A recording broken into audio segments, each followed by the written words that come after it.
အားလုံးမင်္ဂလာပါခင်ဗျာတန်မြန်ကနေကြိုဆိုလိုက်ပါတယ်ကျွန်တော်စန်ထွန်းအောင်ပါဒီဗီဒီယိုမှာတော့ကျွန်တော်တို့တန်မြန်ကနေပြုလုပ်မယ့် pronunciation class မှာအတန်တွဲနဲ့ပတ်သက်တဲ့တည်တင်တည်ကြိုက်တဲ့အချက်လက်လေးနော်ဒါလေးတွေကိုဥဆောင်ပြီးမှဆွေးနွေးပေးသွားမှာဖြစ်ပါတယ်ဆိုတော့ကျွန်တော်ခေါင်းစဉ်ကိုတော့ understanding and enjoying phonology through the IPA နော်ဆိုတော့ဒီ International Phonetic Alphabet ဒီသင်္ကေတအခရာပေါ့နော်ဒါတွေသုံးပြီးတော့မှ phonology ဒီဘာသာစကားတစ်ခုနဲ့တစ်ခုမှာရှိတဲ့အတန်စနစ်တွေဒါတွေကိုဘယ်လိုနားလည်ကြမလဲဒီခေါင်းစဉ်လေးနဲ့ကျွန်တော်ဒီဗီဒီယိုလေးပြုလုပ်ဖြစ်တာဖြစ်ပါတယ်ဒါဆိုရင် let's simply dive into it ဆိုတော့ပထမအဆုံးအနေနဲ့ကျွန်တော် disclaimer ပေါ့နော် and ကျွန်တော်ဒီ phonetic နဲ့ phonology ကိုဒီ training နဲ့တက်ပြီးမှဆိုရထားတာမဟုတ်ပါဘူး now my insights are based on self study and classroom experience and observed student progress ကျွန်တော်ကိုယ်တိုင်အကြောင်းသားတွေနဲ့စကားပြောတယ်သူတို့တင်ကြည့်တယ်အဲ့ဒီလိုအခြေအနေတွေကနေပြီးတော့မှပြန်ပြီးတော့မှ reflection လုပ်ထားတဲ့အကြောင်းအရာတွေဖြစ်ပါတယ်နောက်တစ်ခုကတော့ all images used are search for external properties တခြားအပြင် resource တွေကနေပြီးတော့မှပဲပုံတွေယူပြီးတော့မှသုံးထားပါတယ် okay so dive into the content outline အဲဆို outline လေးကြည့်အောင်ပါနော် outline ကိုတော့ကျွန်တော်နှစ်ပိုင်းထားပါတယ်ပထမတစ်ပိုင်းကတော့ discovery tool ဖြစ်ကျွန်တော်တို့သိရမယ့်အတန်အတွက်နဲ့ပတ်သက်တဲ့အကြောင်းအရာတွေဖြစ်ပါလိမ့်မယ်ပထမဆုံးအနေနဲ့ understanding the nature of Burmese pronunciation ပေါ့မြန်မာဘာသာစကားရဲ့အတန်အတွက်စနစ်ဒါလေးတွေကျွန်တော်တို့လေ့လာကြမယ်နောက်အနေနဲ့တော့understanding the nature of English pronunciation English အတန်အတွက်ရဲ့သဘောသဘာဝနော်ဒါလေးလေ့လာကြမယ်နောက်တစ်ခုတော့ key comparison between Burmese and English pronunciation မြန်မာနဲ့ English အတန်အတွက်နှစ်ခုကိုရှင်းကြည့်ပါမယ် and the next one why IPA and how ပေါ့ဆိုတော့ International Phonetic Alphabet ဘာကြောင့်ကျွန်တော်တို့ဒီသင်္ကေတတွေသင်ဖို့လို့တလဲနောက်ဘယ်လိုသင်ကြမလဲပေါ့နော်ဒါလေးကျွန်တော်တို့ချင်းကပ်သွားမှာဖြစ်ပါတယ်ဒါကတော့ပထမတစ်ပိုင်းဖြစ်တယ်နောက်ဒုတိယတစ်ပိုင်းအနေနဲ့ကတော့ practice section ကျွန်တော်ကိုယ်တိုင်လက်တွေ့စကားလုံးတစ်လုံးကိုတင်ပြသွားမှာဖြစ်တယ်နော် the engaging and enjoyable activities here okay so simply dive into the very first topic here understanding the nature of Burmese pronunciation ဆိုတော့ကျွန်တော်ကတော့မြန်မာဘာသာစကားကိုမိခင်ဘာသာစကားအနေနဲ့ပြောတာဆိုတော့ဒီမြန်မာဘာသာစကားကိုပဲအခြေခံပြီးမှယူထားပါတယ်တခြားတိုင်းရင်းသားတွေပါခဲ့လို့ရှိရင်လည်းမိမိတို့ရဲ့ဘာသာစကားကမိခင်ဘာသာစကားဖြစ်ပြီးတော့မှကိုယ်နဲ့တူတဲ့သဘောအချက်လက်လေးနော်ဒီအတန်ထွက်ရဲ့သဘောသဘာဝလေးတွေဆင်ခြင်ပြီးမှသုံးသပ်ကြဖို့ဖြစ်ပါတယ်ဒါဆိုရင်ကြည့်အောင်ပါ okay ဆိုတော့ကျွန်တော်ဒီမှာစကားပုံလေးဆိုရိုးလေးတစ်ခုပေါ့နော်ဆိုပါစို့ဒါလေးနဲ့ပဲစလိုက်ပါမယ်နှုတ်တရားစာတစ်လုံးပေါ့နော်ဆိုတော့ဒီစကားလုံးလေးရဲ့အဓိပ္ပာယ်ကဘာကိုဆိုလိုတာဖြစ်မလဲပေါ့ဗီဒီယိုလေးခဏရပ်ပြီးမှစဉ်းစားပေးဖို့ဖြစ်ပါတယ်ဟုတ်ကျွန်တော်စဉ်းစားပြီးလည်းယူဆလိုက်ပါမယ်နော်နှုတ်တရားစာတစ်လုံးဆိုတာကဘာပြောတာဖြစ်မလဲဆိုတော့ဒီနှုတ်နဲ့ပြောတဲ့စကားတွေကိုမြင်သာသောအမှတ်အသားဖြင့်မှတ်တမ်းတင်ခြင်းပေါ့နော်ဆိုတော့စကားနဲ့ကျွန်တော်ပြောနေလို့ရှိရင်ဘာမှရေးရရအမှတ်အသားမရှိဘူးပေါ့နော်အဲ့တော့ကျွန်တော်ဘာလုပ်ရလဲဆိုတော့ချရေးရတယ်စာရေးသားစနစ်သင်္ကေတတွေနဲ့ဆိုမြင်သာအောင်ပြရတယ်နော်ဒါဆိုကျွန်တော်တို့ဟိုးရှေးဦးလူသားတွေကဘယ်လိုမျိုးဒီလိုစကားနဲ့ပြောရတယ်ကိုမြင်သာတဲ့အမှတ်အသားတွေနဲ့ဘယ်လိုပြခဲ့ကြသလဲပေါ့ဒါလေးစဉ်းစားဖို့ဖြစ်ပါတယ်ဒါဆိုကျွန်တော်ဘယ်လိုမျိုးစနစ်နဲ့မှတ်တမ်းတင်ကြလဲဆိုတော့အယုတ်စာရေးသားစနစ်နဲ့မှတ်တမ်းတင်ခဲ့ပါတယ်နော်ဒါလည်းကျွန်တော်သိပြီးသားပါဟိုရှစ်ခေတ်လူတွေသမိုင်းမတမီခေတ်ကလူတွေဒီဂူတွေနေရန်နေမှာဆိုလို့ရှိရင်ဒီလိုပုံနေဆွဲတယ်ဒီလိုမျိုးတွေရေးခဲ့ကြတယ်ဒီလိုသင်္ကေတတွေပြပြီးတော့မှကျွန်တော်တို့မှတ်တမ်းတင်ခဲ့ကြတာဖြစ်ပါတယ်ဒါဆိုသူ့ရဲ့အားနည်းချက်ကဘာဖြစ်သွားမလဲပေါ့လေနော်ဒါလေးလည်းကျွန်တော်ဗီဒီယိုလေး pause လုပ်ပြီးမှစဉ်းစားပေးပါအောင်အယုတ်စာနဲ့ရေးလို့ရှိရင်ဘယ်လိုမျိုးအားနည်းချက်တွေဖြစ်လာနိုင်တယ်လဲ okay ဆိုတော့အားနည်းချက်အနေနဲ့ကတော့ကျွန်တော်တို့စကားသံတွေနဲ့ဆက်သွယ်မှုမရှိဘူးဖြစ်သွားတယ်ပေါ့လေနော်တယောက်နဲ့တယောက်ကျွန်တော်ရေးတဲ့ပုံချင်းမတူဘူးဥပမာတချို့ကဒီပုံလေးကိုကျွန်တော်တို့သမင်လို့ပြောပြီးမယ်တချို့တလီဆွဲတဲ့ခါကျရင်လည်းသမင်ပုံဟုတ်ချင်မှဟုတ်မယ်ပေါ့နော်တခြားသောတိရစ္ဆာန်တစ်ကောင်ရဲ့ပုံစံဖြစ်ချင်းဖြစ်နေမယ်ဒီလိုမျိုးအခက်အခဲရှိလာတယ်တယောက်နဲ့တယောက်ရေးသားတဲ့ပုံစံချင်းမတူတဲ့အတွက်ကြောင့်နားလည်းပိုခတ်တယ်သင်ယူဖို့လည်းပိုခတ်တယ်နောက်တစ်ခုအနေနဲ့ကတော့ဒီအယုတ်တရားကြာလာတဲ့အချိန်ကြာလို့ရှိရင်ယူရင်းပျက်စီးကြတယ်ပေါ့လေနော်ဒီလိုမျိုးအားနည်းချက်တွေတော့ရှိတယ်စကားသံအဓိကအားနည်းချက်ကတော့စကားသံအနေနဲ့အဆက်အသွယ်မရှိနေဘူးပေါ့လေဒီအားနည်းချက်ကိုကျွန်တော်တို့ဘယ်လိုမျိုးပြင်လိုက်တယ်လဲဆိုတော့အရေးသားစနစ်တွေထွင်ပြီးမှပြင်ကြရတယ်ပေါ့နော်နောက်ပိုင်းလူတွေကဖွံ့ဖြိုးတိုးတက်လာကြတယ်ဒီ civilize ဖြစ်လာတယ်အဲ့ဒီအပေါ်မှာမူတည်ပြီးကျွန်တော်တို့အရေးသားစနစ်တွေထွင်တယ်ပေါ့နော်စကားသံကိုဓာတ်ရိုက်ရည်ညွှန်းတဲ့ရေးသားစနစ်တွေထွင်ကြတယ်ပထမတစ်ခုအနေနဲ့ကတော့ ဝနစာရေးသားစနစ်ပေါ့ဒီမှာကျွန်တော်တို့ဝနရဲ့ definition လေးပေါ့နော်ဝနဆိုတာဘီးတန်တရတန်တွဲနေတဲ့အတန်အစုဒါလေးကိုပြောတာပါဒါလေးတစ်ချက်မှတ်ဖို့ဖြစ်ပါတယ်နော်ဝနဆိုတာဘီးတန်နဲ့တရတန်နဲ့တွဲနေတဲ့အတန်စုတစ်စုဒါကိုကျွန်တော်တို့ဝနလို့ခေါ်ပါတယ်ဆိုတော့ကျွန်တော်တို့မြန်မာဘာသာစကားဝနဘာသာစကားပါပဲနော်ဒီမှာကျွန်တော်နမူနာစကားလုံးလေးယူထားပါတယ်ကျွဲဆိုတဲ့ဝနအတန်လေးတစ်တန်မှာဆိုဘီးတန်ရောတရတန်ရောပေါင်းနေပါလိမ့်မယ်ဘီးတန်တွေကတော့ဆိုတဲ့အတန်လေးရဲ့ရပင့်ဝါဆွဲဆိုတဲ့ပုံပြောင်းပြီးပုံစံပြောင်းတဲ့တင်ဂီတတွေရဲ့နောက်ဆုံးတစ်ခုနေကျွန်တော်တို့နောက်ပြစ်ဆိုတဲ့တရတင်ဂီတနော်ဆိုဒီတင်ဂီတလေးတွေကိုစုပြီးတော့မှဘီးတန်တရတန်ဆိုချက်ဝစသည်ဖြင့်အဲ့ဒီလိုဘီးတန်တရတန်ပေါင်းပြီးမှကျွဲဆိုပြီးအတန်စုတစ်ခုဖြစ်လာပါတယ်နော်ဒီလိုမျိုးရေးသားတဲ့စာရေးသားစနစ်လည်းရှိပါတယ်ဒါတော့ကျွန်တော်မြန်မာစာပေါ့နော်နောက်တစ်ခုအနေနဲ့ကတော့ကျွန်တော်တို့အခု UTP လေးလာမယ်ဘာသာစကားအင်္ဂလိပ်ဘာသာစကားရဲ့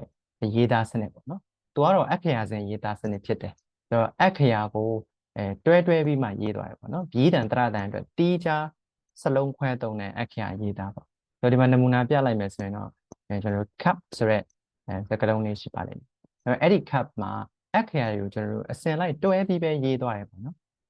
C U P စသဖြင့်တွဲပြီးမှရေးသွားတဲ့ရေးသားစနစ်တွေပေါ်လာပါတယ်ပေါ့နော်ဒါကတော့ကျွန်တော်တို့ဒီနှုတ်နဲ့ပြောတဲ့စကားတွေကိုနောက်ပိုင်း civilize ဖြစ်တဲ့အချိန်မှာလူတွေကဒီ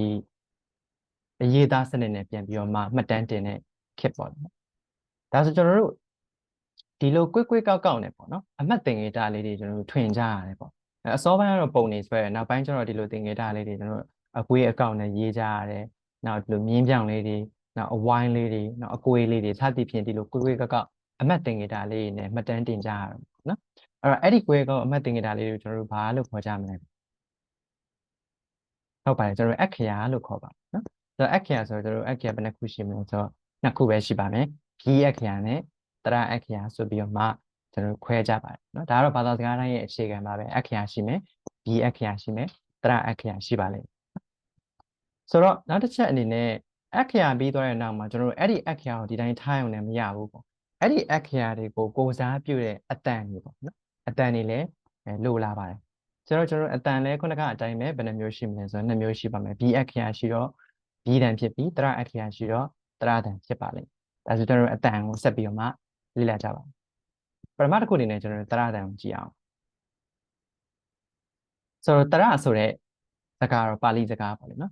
တရဆိုတဲ့ပါဠိစကားကိုယ်တိုင်ကပဲအတန်လို့အဓိပ္ပာယ်ရတာဒီ definition လေးကအရန်ရိုးရှင်းပြီးတော့မှတော်တော်ကိုအနှစ်သာရရှိတဲ့အဆိုအမိန့်တစ်ခုပေါ့နော်တရဆိုတဲ့ပါဠိစကားကိုယ်တိုင်ကအတန်လို့အဓိပ္ပာယ်ရတဲ့အတွက်တရတန်တွေအကုန်လုံးကအတန်တွေဖြစ်တယ်ပြီးရင်သူတို့ကိုယ်တိုင်က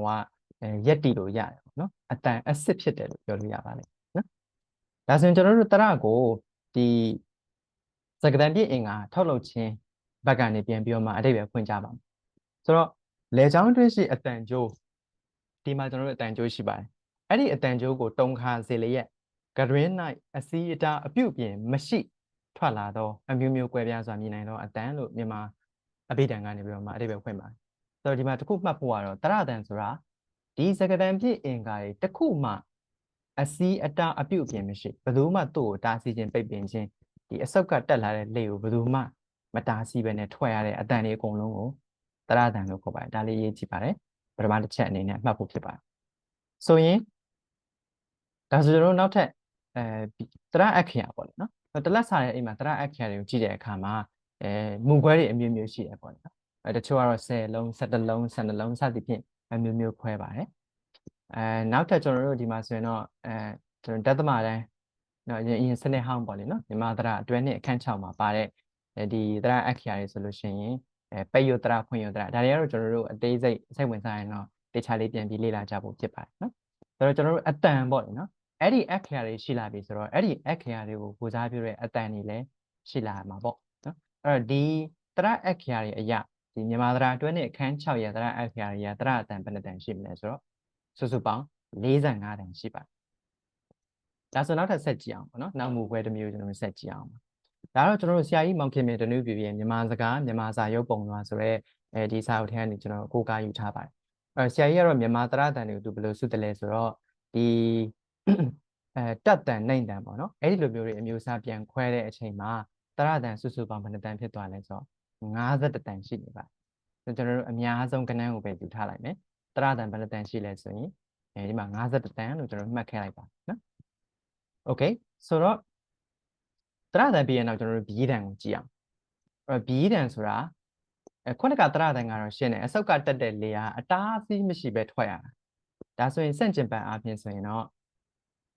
ဘီးတန်မှန်သမျှပါဇက်ထဲမှာတနေရာမဟုတ်တနေရာအတားအဆီးဖြစ်ပြီးမှအပြင်သို့လေထွက်ရမည်ဖြစ်ပါသည်ဒါလည်းဆရာကြီးရဲ့စာအုပ်ထဲကနေကျွန်တော်ပြန်ကောက်နှုတ်ထားပါတယ်ဆိုလိုဒီမှာကျွန်တော်တို့ဆိုတဲ့အတန်လေးထွက်မယ်ဥပမာဖတ်ဆိုတဲ့အတန်လေးထွက်မယ်ဆိုရင်အစုပ်ကတက်တဲ့လေကိုဓာတ်ရိုက်မထုတ်ခိုင်းမနဲ့သက္ကတံပြည့်အင်္ဂါတွေကပိတ်ဆို့တယ်ဓာတ်စီးတယ်ဒါမျိုးလုပ်ပြီးမှထွက်ရတဲ့အတန်မှန်သမျှကိုဘီးတန်လို့ခေါ်ပါတယ်နော်ဆိုတော့နမူနာအဖြစ်ဆိုရင်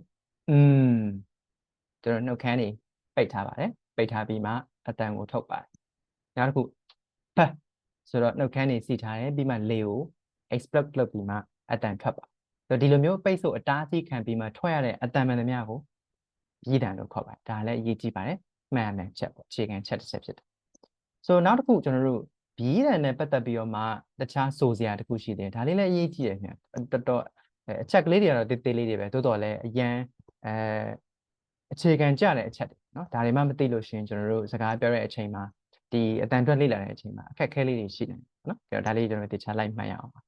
နောက်ဘီးတန်ရဲ့အတိုင်းရှည်သူ့ရဲ့အတိုင်းတာကြာချိန်ပေါ့လေเนาะစစ်မတရားခေါ်ဒီလိုလက်ပစ်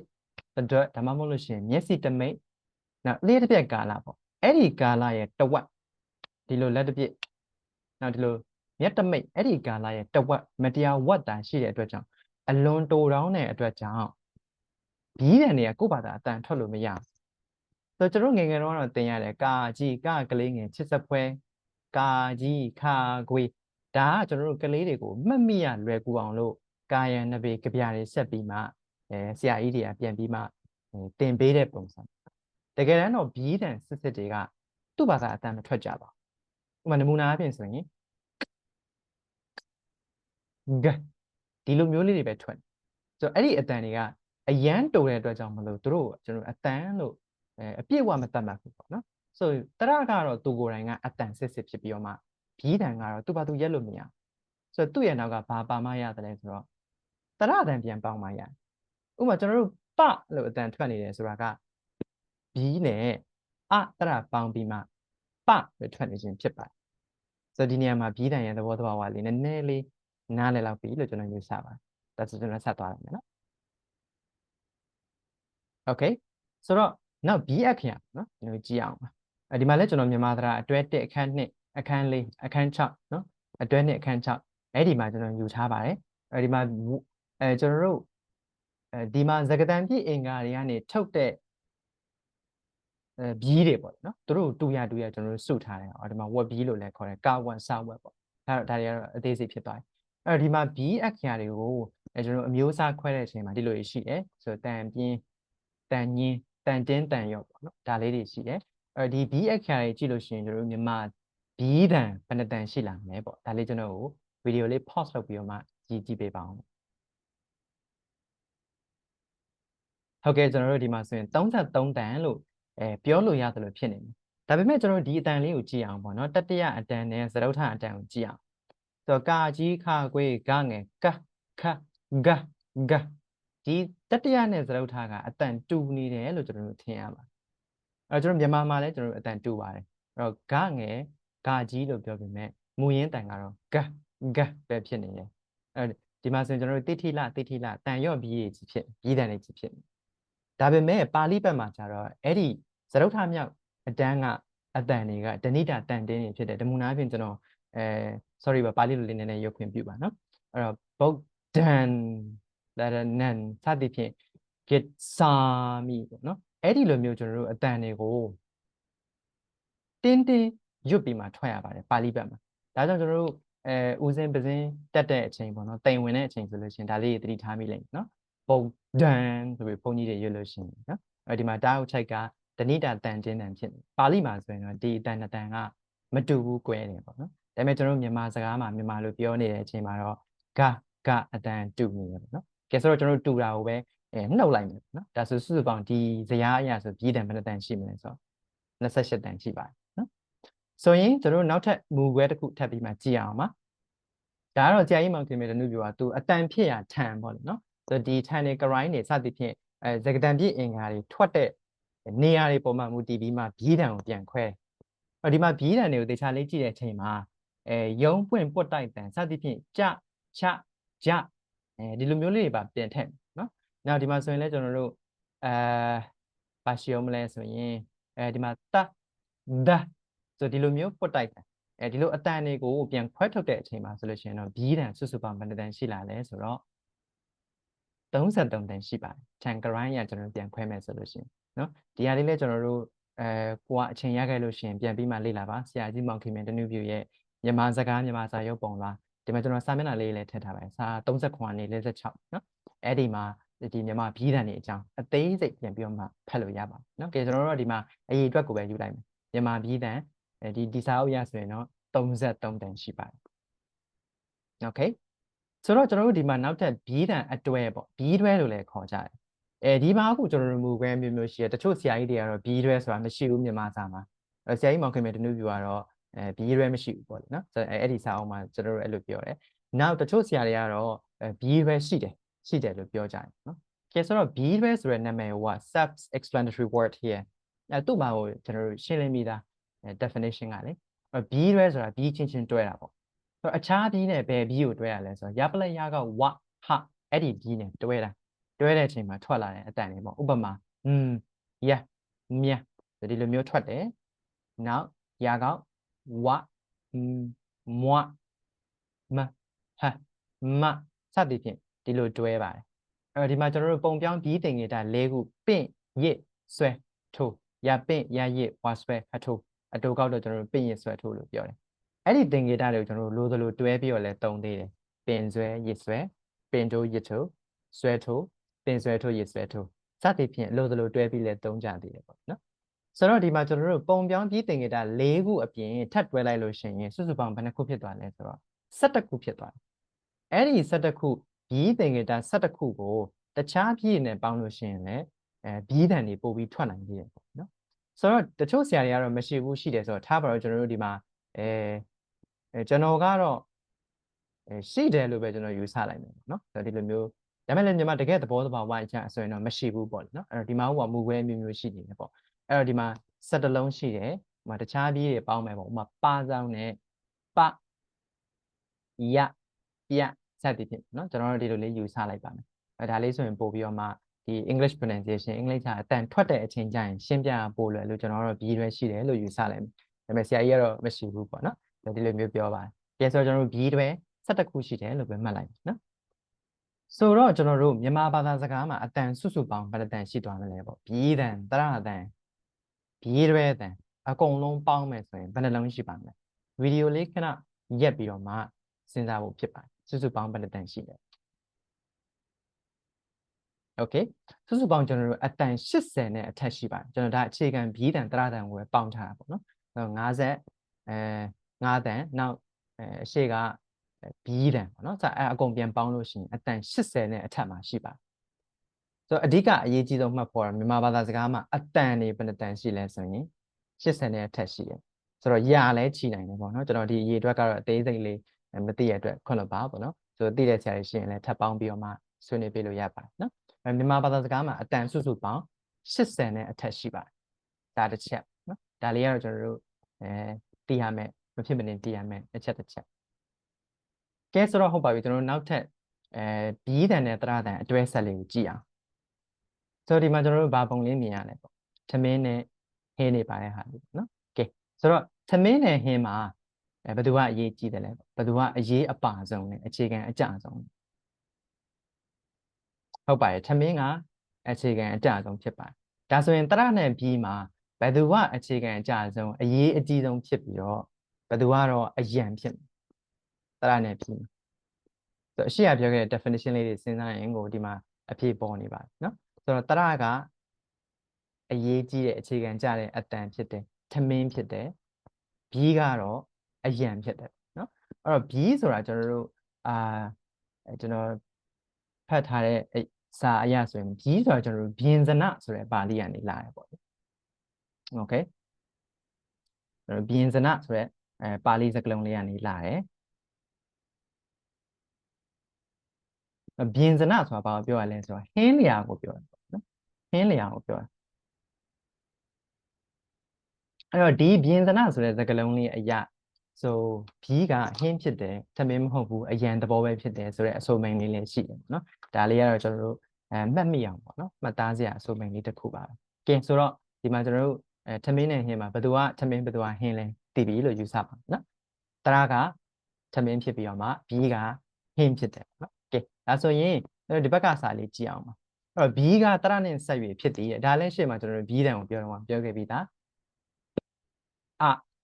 ပဆိုတဲ့အတန်ထွက်တာနော်ဆိုတော့ဘီးတန်နဲ့တရတန်နဲ့ပေါင်းမှဘီးတွေကရက်တည်လို့ရတယ်နော်သူ့ဘာသူရက်တည်လို့မရဘူးနောက်တရကဘီးနဲ့မဆက်ဖက်လည်းဖြစ်တည်ဆိုတော့တရတွေကိုနိုင်ကသူ့ဘာသူအတန်ရှိပြီးသားလို့လက်ဒီပဏိတာဥမောင်ကြီးရတယ်ပဲဖွင့်ပြီးသားဆိုတော့တရကဘီးနဲ့မဆက်ဖက်ကိုယ်တိုင်နေနိုင်တယ်ကိုယ်တိုင်အတန်ရှိတယ်လို့ကျွန်တော်တို့ဒါယူဆရမှာဖြစ်ပါတယ်โอเคကဲဆိုရင်ကျွန်တော်နမူနာလေးလိုက်ကြည့်အောင်ဆိုရင်ဒီမှာတော့ကျွန်တော်ကသင်္ကေတအခရာလေးတွေကိုရေးထားတယ်ဒီမှာအကွေးအကောက်ကလေးပေါ့နော်အတန်နေနဲ့ပြောမယ်ဆိုရင်တော့ဆိုတဲ့အတန်လေးပဲဖြစ်ပါမယ်ဒါကဘီးတန်အစစ်ပါဒါပဲဖြစ်ပါနော်သင်္ကေတအပြင်ကတော့ကျွန်တော်အကောက်ကလေးရေးတယ်ကလေးတွေကိုမှတ်မိအောင်တော့ကျွန်တော်တို့လလို့ပဲပြောတယ်ကဲဆိုရင်ကျွန်တော်တို့နောက်ကတရတစ်ခုထပ်ပါအောင်ပါနောက်ဒီမှာဦးဆိုတဲ့နှစ်ချောင်းငင်လေးပေါ့နော်နှစ်ချောင်းငင်ဆိုတဲ့အခရာတရအခရာနှစ်ချောင်းငင်အတန်ထွက်မယ်ဆိုရင်တော့ဦးဆိုတဲ့တရတန်လေးထွက်တယ်အဲ့တော့ရှေ့ကဦးအဲ့ဒီဘီးတန်နဲ့တရတန်ပေါင်းရင်ဒီဘက်ကကျွန်တော်ဘာတန်ရမလဲလူဆိုတဲ့အတန်ရပါအဲ့ဒါနောက်ထပ်စကားလုံးလေးကြည့်အောင်အာဆိုတဲ့တရတန်နဲ့ပေါင်းပါမယ်လာဆိုတဲ့အတန်ရပါနောက်ဆိုတဲ့တရတန်နဲ့ပေါင်းပါမယ်လက်ဆိုတဲ့အတန်ရပါနောက်ကျွန်တော်တို့နောက်ကအကျွန်တော်တို့ပေါင်းပါတယ်ဆိုရင်တော့ဒီဘက်ကဘာတန်ရမလဲဆိုတော့လဆိုတဲ့အတန်ရပါဒါဆိုတော့ကျွန်တော်တို့ဒီမှာဘီးတန်တရတန်ရဲ့အတွဲဆက်သဘောတဘာဝလေးကိုကျွန်တော်တို့နားလည်လောက်ပြီလို့ယူဆတယ်ဘီးတန်တွေကသူ့ကြည့်ရက်လို့မရဘူးသူတို့ရဲ့ကြာချိန်အချိန်တိုင်းစကမတရားဝက်ပေါ့နော်အရန်တူတောင်းတဲ့အတွက်ကြောင့်သူတို့ကိုယ်တိုင်မှာအတန်အပြည့်မရှိဘူးအဲ့တော့ကျွန်တော်တို့တရတန်နဲ့ပေါင်းပါတယ်ဒီသဘောတဘာဝလေးကျွန်တော်ရမယ်လို့ယူဆတယ်နော်ကဲဆိုတော့ကျွန်တော်တို့ဘီးတန်တရတန်အတွဲဆက်ကိုဘာကြောင့်ပြောရတယ်လဲဆိုတော့မြန်မာစကားတန်တွေရဲ့အဆုံးတန်တွေအကုန်လုံးကတရတန်တွေကြီးဖြစ်နေတယ်ဒါလေးသတိထားကြည့်ဆိုတော့တရတန်တွေကြီးဖြစ်တဲ့အတွက်တရရဲ့သဘောတဘာဝကိုပြန်ပြောရမယ်ဆိုရင်အစုပ်ကတက်တဲ့လေသည်အတားအဆီးအပြုတ်ပြမရှိပဲထွက်ရတယ်ဆိုလိုဒီမှာအာအီဥအိုဆိုတော့တရတန်နဲ့စုံတဲ့အတွက်ကြောင့်မလို့အဆုံးသက်အတန်တွေကတရတန်နဲ့စုံတဲ့အတွက်စကားပြောရင်မြန်မာစကားပြောရင်ကျွန်တော်တို့ဗဇက်အနေထားဘယ်လိုပဲကြံခဲ့တယ်လဲဆိုတော့အတားအဆီးမရှိတဲ့အတွက်ဗဇက်ဖွင့်လျက်ပဲကြံခဲ့စကားပြောရတာမြန်မာစကားပြောမြန်မာစကားတန်တွေဒါလေးကတော့အရန်ရေးကြည့်တဲ့အချက်လေးပေါ့နော်ကျွန်တော်တို့ comparison ကြရင်ဒါလေးပြန်ပါနော်တစ်ချက်နဲ့တစ်ချက်လိုက်ပြီးတော့မှတေချာလေးမှတ်သားထားဖို့ဖြစ်ပါ Okay ကဲဆိုတော့ကျွန်တော်တို့ဒီမှာဘီးတန်တရတန်အတွဲဆက်မှာလူလာလက်စသဖြင့်ဘီးတန်တရတန်ပေါင်းရင်အဓိပ္ပာယ်ရှိတဲ့အတန်ဖြစ်တယ်ဒါမှမဟုတ်ရင်ဦးအာဆိုတဲ့ဦးခွေးဦးသည်အာကြီးအာသည်အကွဲသည်စသဖြင့်အဲ့ဒီတရတွေကိုနိုင်ကလည်းအဓိပ္ပာယ်ရှိတဲ့အတန်တွေဖြစ်ဘီးတန်နဲ့ပေါင်းရင်လည်းအဓိပ္ပာယ်ရှိတဲ့အတန်တွေဖြစ်တယ်နော်ဆိုတော့ဒီမှာဘီးတန်တရတန်ရဲ့သဘောတဘာဝလေးတွေကျွန်တော်တို့ရလောက်ပြီလို့ယူဆနော်ကဲဆိုတော့ဒီမှာကျွန်တော်တို့ဘီးတန်တရတန်တွဲနေတဲ့အတန်စုအဓိပ္ပာယ်ရှိတဲ့စကားတန်စုဒါကိုကျွန်တော်တို့ဘယ်လိုခေါ်မလဲအရှိမကျွန်တော်ပြောခဲ့ပြီးဒါဘီးတန်တရတန်တွဲတဲ့အတန်စုကိုဘယ်လိုခေါ်မလဲကျွန်တော်တို့ဝဏလို့ခေါ်ပါတယ်ပါဠိစကားနော်ကဲဆိုတော့ကျွန်တော်တို့ဒီမှာဒီလူဆိုတဲ့တတန်ဒါကိုကျွန်တော်တို့ဝဏခေါ်ပါဝဏတစ်ခုနော်အတန်တစ်ခုဝဏတစ်ခုကိုပြောပါတယ်ဦးဆိုရင်ဒါလည်းဝဏပါနော်ကျွန်တော်အဓိပ္ပာယ်ရှိတဲ့စကားတန်စုကဲဆိုရင်ဒါကျွန်တော်တို့ဝဏဆိုတဲ့သဘောလေးနားလည်ပါမယ်ဆိုတော့မြန်မာဘာသာစကားကအဲ့ဒီလိုအဓိပ္ပာယ်ရှိတဲ့ဝဏတွေစုပြီးတော့မှသုံးတယ်နော်ကော်ကတ်တယ်လို့ကတ်ပြီးမှသုံးတယ်ပေါ့လေဥပမာအဖြစ်စာတင်ခန့်တတန်ချင်းကအဓိပ္ပာယ်ရှိတဲ့ဝဏတွေဖြစ်တယ် အဲ့ဒီဝဏတွေကိုကျွန်တော်တို့ပေါင်းပြီးမှလည်းသုံးတယ်တော့ကော်ကတ်တယ်လို့ပူးပြီးမှသုံးတာပေါ့နော်အဲ့တော့ကျွန်တော်ဒီမှာစာသင်ခန်းပေါင်းလိုက်လို့ရှိရင်စာသင်ခန်းဆိုတဲ့ဒီအဓိပ္ပာယ်တစ်ခုရတာပေါ့နော်အဲ့မြန်မာဘာသာစကားကဆိုဘာဘာသာစကားဖြစ်သွားတယ်လဲဆိုတော့ဧကဝဏဘာသာစကားဖြစ်သွားတယ်ဆိုတော့တတန်ဘာသာစကားပေါ့နော်တတန်ချင်းကအဓိပ္ပာယ်ရှိတန်လေးနားလေးပို့လို့တတန်ချင်းက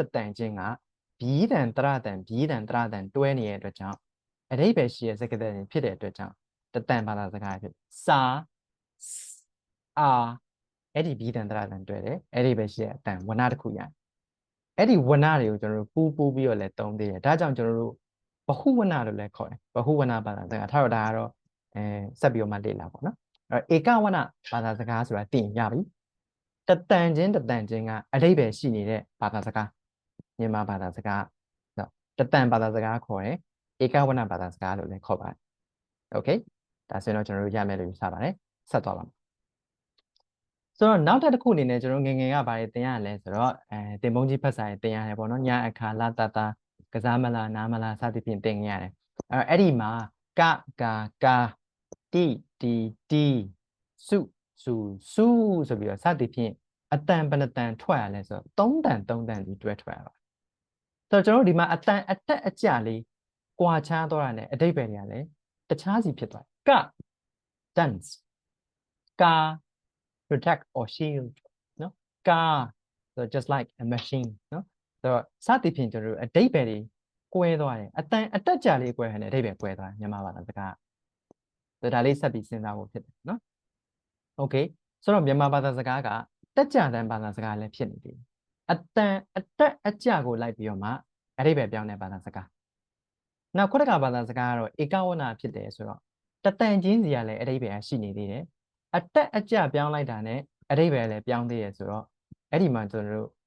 ဒီမှာသင်ယူရတဲ့ဘာသာစကားအနည်းငယ်ခက်တယ်ဆိုတာမျိုးပေါ့နော်ဒီလိုပုံပေါက်သွားတာပေါ့ဆိုလို့ဒီမှာအတန်တတန်ပြောင်းလိုက်တာ ਨੇ အဓိပ္ပာယ်ပြောင်းသွားပြီဒါကြောင့်မြန်မာစကားပြောဖို့ဆိုရင်အတန်ကိုထန်ကရိုင်းကြအဲ့ဒီအတန်ဖြစ်အောင်ပဲပြောရတယ်ဥပမာကာဆိုရင်ကာဆိုတဲ့အတန်ထွက်အောင်ပြောရတယ်သူ့ကိုကာလို့သွားပြောလို့မရအောင်အတန်အတက်ကြပြောင်းလို့မရအောင်ဆိုတော့အဲ့လိုအတက်ကြပြောင်းရင်ဆိုလိုတဲ့အဓိပ္ပာယ်ပြောင်းဒီဟာဧကဝဏနဲ့တက်ကြတန်ဘာသာစကားရဲ့သဘောတဘာဝလေးကိုရှင်းပြီးတော့မှကြည့်ဖို့ဖြစ်ပါတယ်ဒီနေရာမှာတခုကျွန်တော်ရှမ်းစကားသင်ပူတယ်ရှမ်းစကားကတော့ကျွန်တော်တို့ထပ်ပို့ပြီးတော့မှတက်ကြတန်ပိုများတယ်ကျွန်တော်ရှမ်းစကားတော့မရခဲ့ဘူးပေါ့နော်တက်ကြတန်အရင်များတော့မမှတ်နိုင်ကျွန်တော်အတက်အကျလေးနည်းနည်းလေးလွဲသွားတယ်အဓိပ္ပာယ်လွဲသွားပြီအဲ့တော့ရှမ်းစကားကတော့ကျွန်တော်တို့ထက်တက်ကြတန်ပိုများတဲ့ဘာသာစကားတစ်ခုဖြစ်တယ်နော်ကျွန်တော်တိုင်းသားဘာသာစကားတွေလည်းရှင်းပြီးတော့မှလေ့လာကြဖို့ဖြစ်ပါတယ်ကဲဆိုရင်ကျွန်တော်တို့ဆက်သွားပါမယ်ဆိုတော့ဒီမှာကျွန်တော်တို့ stress ဆိုတာလေးကိုနည်းနည်းပြောဖို့လိုလာ stress ဆိုတာဘာလဲပေါ့ဒီမှာကျွန်တော် dictionary ကနေယူလိုက်တယ် stress ဆိုဒီမှာ greater force ပါတယ်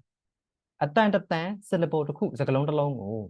greater force than other words ပေါ့တခြားတစ်လုံးထက်ပိုပြီးအားစိုက်ထုတ်တာအားစိုက်ထုတ်ပြီးထွက်ရတာဒါမျိုးကိုကျွန်တော်တို့ stress လို့ခေါ်တယ်ဒီဟိုအလုပ်များလို့ဖိအားများတယ်เนาะ pressure များတယ်ဒါကိုပြောတာမဟုတ်ဘူးเนาะဆိုတော့ဘာသာဒီအတန်သဘောတဘာဝမှာတော့ဖိအားများနဲ့လေအားများအားစိုက်ထုတ်ထွက်ရတာကိုပြောတာပေါ့เนาะ stress ကကဲဆိုရင်ကျွန်တော်တို့နမူနာလေးကြည့်အောင်ပါအဲ့တော့ English မှာ stress လုပ်ဖို့ဆိုရင်ဘာလုပ်ရလဲဆိုတော့ make it louder အတန်ကိုမြင့်ပြီးပြောရတယ်ဥပမာ pronunciation ကျွန်တော် ch ပေါ်မှာအတန်ကိုအကျယ်ကြီးထွက်လိုက်တယ် or make it longer အရှိန်ကြီးပြောင်းစေ pronunciation ca ကိုကျွန်တော်အတန်အရှိန်ကြီးဆွဲလိုက်တယ်ဒါ stress ပဲအတန်ကိုပိုပြီးအားကောင်းတဲ့ greater force ပေါ့နော်အားကောင်းနဲ့ထွက်ရခြင်းတခြားအတန်တွေထက်ပိုပြီးအားကောင်းထွက်ရ pronunciation ca မှာအတန်ဒါ stress ပေါ့ကဲဆိုတော့ stress ရဲ့သဘောတဘာဝကိုလည်းနားလည်ပြီဆိုတော့ဒီမေးခွန်းလေးကျွန်တော်တို့စဉ်းစားကြည့်အောင် do we have stress in Burmese မြန်မာဘာသာစကားမှာ stress ရှိမလားမရှိဘူးလားပေါ့ခုနကအရှိမပြောခဲ့တဲ့သဘောတဘာဝတွေအကုန်လုံးကိုပြန်ပြီးခြုံငုံစဉ်းစားပြီးတော့မှဒီမေးခွန်းလေးကိုဖြည့်ကြည့်ပေါ့ yes or no ဆိုတော့ရှိမလားမရှိဘူးလားပေါ့နော်ဒါလေးကျွန်တော်ဖြည့်ပေးဖို့ဖြစ်ပါတယ်ဆိုတော့ဗီဒီယိုလေးခဏရပ်ပါခဏစဉ်းစားပါနော်ဆို stress ရှိလားမရှိဘူးလားပေါ့နော်မြန်မာဘာသာစကားမှာအတန် stress ခုနကလို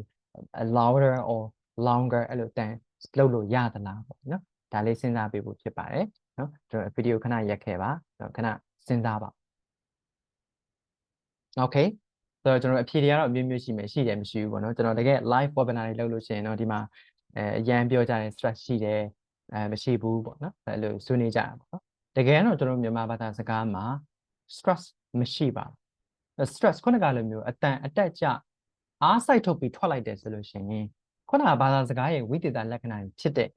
ဧကဝနတို့တက်ကြနံဘာသာစကားတို့ဖြစ်နေတဲ့အတွက်ကြောင့်မို့လို့အတိပ္ပယ်လွဲတာမှာမြန်မာစကားမှာ stress လုပ်လို့ရှိရင်ဒါပေမဲ့ကျွန်တော်တို့မြန်မာတွေကဘာလုပ်ကြသေးလဲဆိုတော့အတန်ကိုအတက်အကျရှိမရှိပေါ့နော်ဒီဟာလေးပေါ့နော်ကျွန်တော်တို့စမ်းကြည့်အောင်နော်ကျွန်တော်တို့အတက်အကျလုပ်တယ်ဆိုတာဘယ်လိုလုပ်တာလဲဆိုခုနပြောပြီးသားအားကောင်းတဲ့အတန်ကိုထွက်တယ်ကဲဆိုတော့ဒီဟာလေးကျွန်တော်မြန်မာအတန်မှာဆိုရင်တော့အရင်တော့ကျွန်တော်ကြည့်ကြရတယ်နော်အဲ့တော့အင်္ဂလိပ်စစ်ဖို့တယောက်ဒီကိုလိုနီခေတ်တုန်းကရွာထရာရောက်တယ်သူကမေးရနော်ဆိုတော့ဒီရွာမှာသမင်းရှိသလားအဲ့လိုမေးသမင်းနေယူလာတကြီးကသူမှနည်းနည်းရှူရှူရှင်းစိတ်တူပြီးပြောတယ်နော်ဂျိုးနဲ့သမင်းကိုပြောတာအဲ့ဒီမှာဒီစစ်ဘိုလ်ကြီးကဆိုဂျိုးကြိုက်တယ်ထင်တယ်ပေါ့နော်ဂျိုးနဲ့သမင်းဆိုပြီးဂျိုးတွေတူးနေတယ်သမင်းတွေယူလာအဲ့မှာစစ်ဘိုလ်ကစိတ်တူပြောမှပြောဒီလိုဂျိုးနဲ့သမင်းပေါ့နော်အဲ့ဒီလိုပြောပါကဲဆိုလိုတာကဘာပြောသလဲဆိုတော့ဂျိုးကိုကျွန်တော်တို့ဂျိုးဆိုပြီးအတန်ကို greater force နဲ့ထွက်တယ်နောက်တစ်ခုသမင်းကိုသမင်းဆိုပြီးတော့မှ greater force အားစိုက်ထုတ်ပြီးထွက်တယ်ဆိုလိုဒီမှာတော့ stress လုပ်ပြီးထွက်တယ်ပေါ့ဗျာအတန်ကိုအားစိုက်ပြီးထွက်တယ်ဆိုတော့အဲ့ဒီလိုထွက်တဲ့အချိန်မှာဘာဖြစ်သွားလဲဆိုတော့ရှင်းရှင်းလေးကျွန်တော်တို့နားမလဲတော့သူပြောတဲ့စကားအဲ့တော့မြန်မာဘာသာစကားကတက်ကြတဲ့လွဲပြောင်းလိုက်တဲ့အတွက်အဓိပ္ပာယ်လွဲသွားဆိုတော့မြန်မာစကားမှာ stress မရှိဘူးလို့ပဲကျွန်တော်တို့ဆိုရမှာပေါ့နော်ဒါလေးတစ်ချက်ဆိုရင်ဒါပေမဲ့ကျွန်တော်တို့မြန်မာတွေကအတန်ကိုဘာလုပ်ပြီးပြောလို့ရှိတယ်လဲဆိုရင်တော့အတန်တွေကိုပြောင်းပြီးမှပြောတယ် we change songs in Burmese to be easy to produce them ပေါ့ဆိုအတန်ထုတ်တဲ့အချိန်မှာလွယ်ကူအောင်တော့အတန်တွေကိုပြောင်းပြီးပြောလို့ရှိတယ်ကြည့်ဒါဆိုကျွန်တော်နမူနာစာကြောင်းလေးဖတ်ကြည့်အောင်အတန်ထွက်ပြီးကျွန်တော်တို့ဒီစာလေးဖတ်ကြည့်ပေးပါခင်ဗျမင်္ဂလာပါဆရာကြီးကျမ်းမာပါရဲ့လားခင်ဗျာနော်စသဖြင့်ကျွန်တော်တို့အတန်ကြီးပြောင်းပြီးမှထွက်တယ်မင်္ဂလာပါဆရာကြီးထားတော့ဒါတွေကတော့အသေးစိတ်ဆက်ပြီးမှလေ့လာတော့ပေါ့နော်ဆိုတော့ရှေ့တန်ကြောင့်နောက်တန်ပြောင်းလာတော့နောက်တန်ကြောင့်ရှေ့တန်ပြောင်းလာတော့စသဖြင့်ဒီတန်တရတန်ကျွန်တော်တို့ခွဲပြီးတော့မှဒီရှေ့တန်နောက်တန်လွှမ်းမိုးမှုကြောင့်အတန်ကြီးပြောင်းပြီးတော့ပြောတယ်ဒါပေမဲ့ stress တော့မလုပ်ဘူးပေါ့နော်ဒါဆိုရင်တော့ကျွန်တော်တို့မြန်မာဘာသာစကားမှာ stress ရှိလားမရှိဘူးလားဆိုတာလေးဒီညမှာပြလောက်ပြီလို့ကျွန်တော်ယူဆပါတယ်နော်ကဲဆိုတော့ကျွန်တော်ဆက်ပြီးတော့မှတွားကြပါမယ်ပေါ့နော်ဆိုတော့ဒီမှာတော့ကျွန်တော်တို့မြန်မာဘာသာစကားရဲ့အတန်အတွက်သဘောတဘာဝပေါ့နော်ဒီအပိုင်းလေးဒီမှာပြီးပါတယ်ပထမတစ်ပိုင်းနော်ကဲဆိုတော့ recap တင်းတင်းနဲ့ပြန်လုပ်အောင်ပြန်ပြီးတော့မှကိုပြောခဲ့သမျှနိုင်ဝက်လောက်ရှိပြီဆိုတော့ပြန်စဉ်းစားဆိုတော့မြန်မာဘာသာစကားမှာအတန်စုစုပေါင်း80နဲ့အထက်ရှိတယ်ဆိုတော့အတန်80ရှိနေတယ်ဆိုတာဘာကိုပြောချင်တာလဲဆိုတော့ဒီနေရာမှာတစ်ခုမှတ်ဖို့ကကျွန်တော်စကားပြောတဲ့အတန်ထုတ်တယ်ဆိုတာကဟောဒီဗဇက်မှာရှိတဲ့စကားသံပြည့်အင်္ဂါတွေရဲ့လှုပ်ရှားမှုတွေကြောင့်ထွက်တာအဆုတ်ကလေထုတ်တယ်စကားသံပြည့်အင်္ဂါတွေကပိတ်တယ်တားတယ်လွတ်တယ်အဲ့ဒီလိုလှုပ်ပြီးမှအတန်တွေထွက်ဆိုလိုဒီမှာကြွက်သားတွေရဲ့လှုပ်ရှားမှုတွေပါတယ်ဆိုတော့ကြွက်သားတွေများများလှုပ်ရှားရတဲ့သဘောတဘာဝဖြစ်အတန်များလေကြွက်သားပိုလှုပ်ရှားရလေပို့ပြီးတော့မှတောင့်တင်းခိုင်ပါလေပေါ့နော်အဲဆိုလိုဒီမှာမြန်မာဘာသာစကားကအတန်80 100နီးပါးထွက်နေရတဲ့ဘာသာစကားဖြစ်တဲ့အတွက်ကြောင့်မြန်မာလိုပြောနေတဲ့စကားပါဇက်ရဲ့ကြွက်သားတွေကအားကောင်းပြီလားဒီသဘောလေးမှတ်ဖို့ဖြစ်ပါနော်ကြည့်ဒါလေးတစ်ချက်နောက်တစ်ချက်အနေနဲ့ကတော့မြန်မာဘာသာစကားရဲ့အဆုံးတန်တွေကတရတန်တွေဒါကတော့ကျွန်တော်အသေးစိတ်ပြန်မပြောတော့ဘူးနော်ဆိုဗီဒီယိုပြန်ပြီးတော့မှအနောက်ပြန်ကြည့်ပြီးတော့မှကြည့်ပေးပေါ့နော်အဲဒီမှာတရတန်တွေရဲ့အဆုံးတန်တွေပေါ့နော်စကားတန်တွေရဲ့အဆုံးတန်တွေကတရတန်တွေဖြစ်နေဒီမှာတစ်ချက်မှတ်ဖို့ကလည်းတရတန်နဲ့ဆုံးတယ်ဆိုတော့ဘာပြောချင်တာလဲဆိုတော့မြန်မာလိုပြောတဲ့အချိန်မှာအဆုံးတန်တွေတရဖြစ်တဲ့အတွက်ပါဇက်ဖွင့်လျက်ကြီးကျန်နေခဲ့တယ်အာအီအူနော်လွတ်လွတ်လပ်လပ်ထွက်ရတယ်မြန်မာစကားတန်အဆုံးတန်အတန်များတီတရတန်များဖြစ်နေတီဆိုကျွန်တော်ပြောသမျှစကားတွေမှာတော့မှနော်ဆိုအဆုံးတန်တွေကပါဇက်ကြီးဖွင့်လျက်ပဲကျန်နေခဲ့တယ်ဒါကတစ်ချက်နောက်တစ်ချက်အနေနဲ့ကတော့ဧကဝနာဖြစ်တယ်တတန်ချင်းရလေးပဲရှိနောက်တော့တက်ကြတန်ဖြစ်တယ်အတန်တက်ကြလို့ရင်အဲ့ဒီပဲပြောင်းတယ်ဒါကြောင့်မလို့အတက်အကျလုပ်ပြီးမှထန် grind ကြသူ့အတန်နဲ့သူပြီးသားပြောရတယ်ခုနကလို stress လုပ်လိုက်ပြီဆိုရင်အဲ့ဒီပဲလွဲတယ်ပေါ့နော်ဆိုတော့ဂျိုးနဲ့သမင်းလို့ဖြစ်သွားတယ်နောက်ဒါဆိုရင်တော့ကျွန်တော်တို့ပထမတစ်ပိုင်းဒီမှာပဲပြီးပါနော်ဆိုတော့ဒုတိယတစ်ပိုင်းလေးကျွန်တော်တို့ဆက်ပြီးတော့မှကြည့်ကြရအောင်ပါNow understanding the nature of English pronunciation ပေါ့နော်ဒီနေရာမှာ ရတယ်ကျွန်တော်ဒီတစ်ပိုင်းကိုမစခင်ပေါ့နော်အရှိမပြောခဲ့သမျှအပိုင်းတွေအကုန်လုံးကိုပြန်ပြီးတော့မှနာဆွေးနွေးခြင်းနဲ့တုံ့တက်ခြင်းနဲ့တခုခုဆွေးနွေးစရာရှိတယ်ဆိုလို့ရှိရင်ကျွန်တော်နှုတ်ချမှတ်ပြီးတော့မှရေးပေးထားလို့ရတယ်နော်ဆွေးနွေးခြင်းနဲ့အကြောင်းအရာရှိတယ်မရှင်းတဲ့အကြောင်းအရာရှိတယ်ဆိုလို့ရှိရင်တစ်ခါနဲ့နှုတ်မှတ်ထားပါကျွန်တော်ကို live session မှာတွေ့တဲ့အချိန်ဒါမှမဟုတ် comment မှာပြန်ပြီးတော့မှဆွေးနွေးပေးလို့ရတယ်မေးလို့ရပါနော်ဒါဆိုကျွန်တော်တို့ဒုတိယပိုင်းလေးဆက်သွားရအောင် understanding the nature of English pronunciation ကျွန်တော်အင်္ဂလိပ်ဘာသာစကားရဲ့အတန်အတွက်သဘောသဘာဝကိုဆက်ပြီးမှကြည့်အောင်ပါဆိုတော့ဘာသာစကားရဲ့သဘောသဘာဝအရ alphabet အခရာရှိမယ်အတန်ရှိမယ်ဆိုတာခုနကလေ့လာပြီးသားရေဆိုတော့ကျွန်တော်တို့ပထမဆုံးအခရာရင်ကြည့်အောင်အင်္ဂလိပ်စာမှာအခရာဘယ်နှခုရှိပါသလဲ26ခုရှိပါတယ်နော်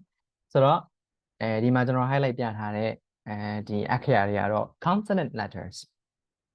B အခရာတွေဖြစ်တယ်21လုံးရှိပါတယ် B အခရာနောက်ကျွန်တော်တို့သိတဲ့ A E I O U တရအခရာ5ခုရှိပါတယ်အတန်မဟုတ်ဘူးเนาะဒါအခရာကိုပြောတာ alphabet ပဲကဲဆိုတော့ကျွန်တော်တို့အခရာနဲ့အတန်နဲ့ကိုပြန်ပြီးတော့မှတွဲကြရအောင်ဆိုတော့ letters and sound เนาะအဲ့တော့ English ကပြောပြီးသားစကားလုံးတွေကိုချိတ်ဆက်ပြီးမှရေးတယ်ဥပမာပူးကပ်ပြီးမှရေးတယ်အခရာဆင်ပြီးရေးတယ်C U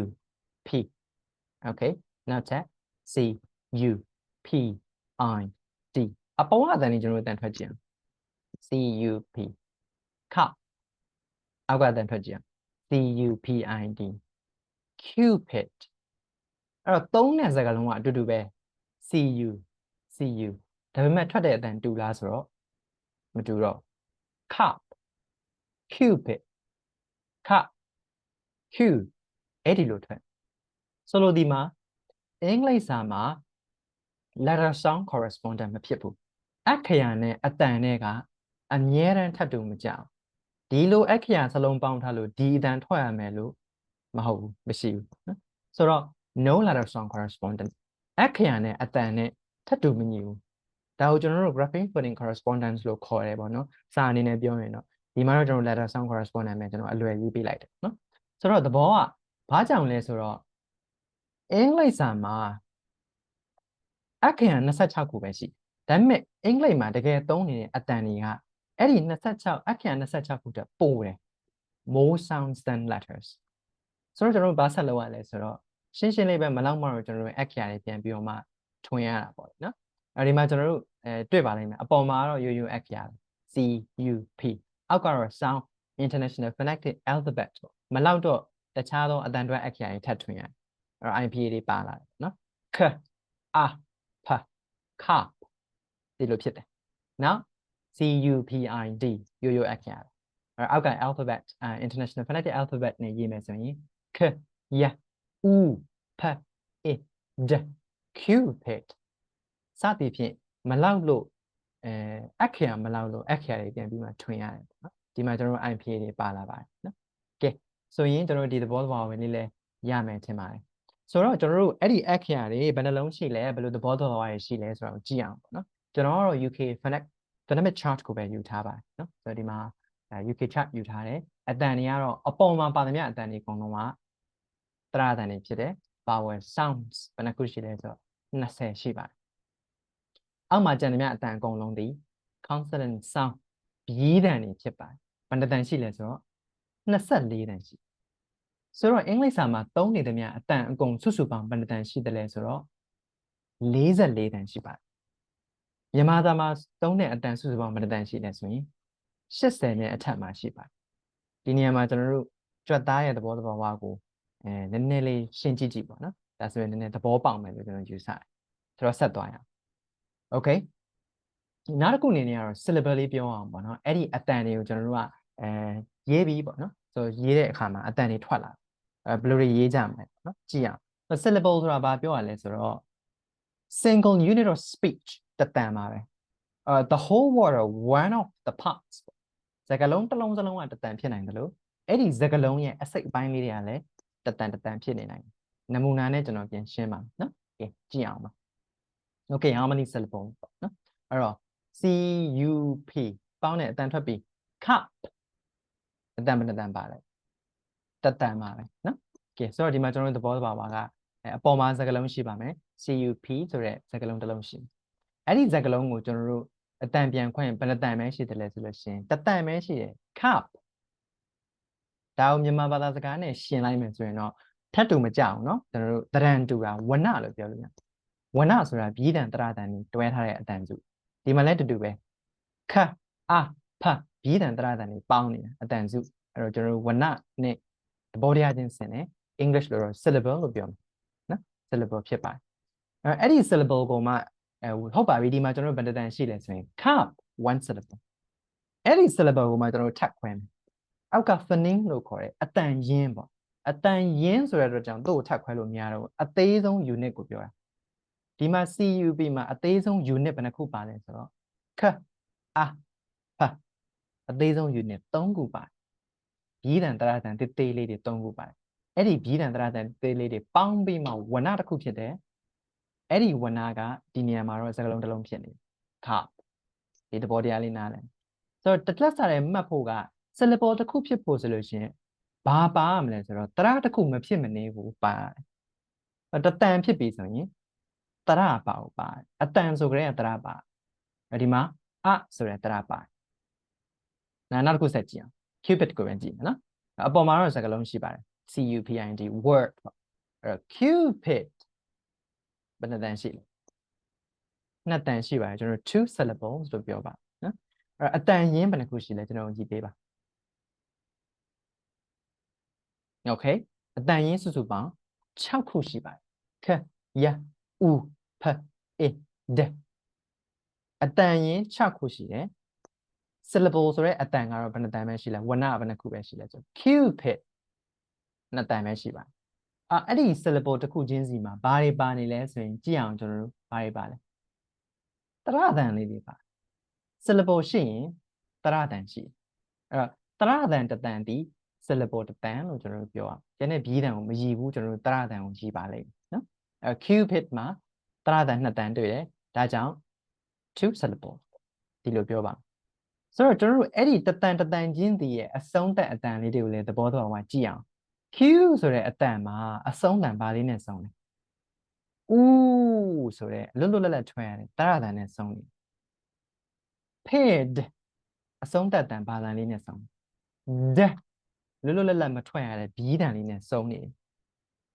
ကဲဆိုတော့အင်္ဂလိပ်စာရဲ့ syllable တွေအတန်တွေမှာဘာတန်တွေနဲ့ဆုံးနေတယ်လဲရှင်းလေးပါပဲဘီးတန်ရောတရတန်ရောနှစ်မျိုးစလုံးဖြစ်နိုင်တယ်အင်္ဂလိပ်စာမြန်မာစာမှာတော့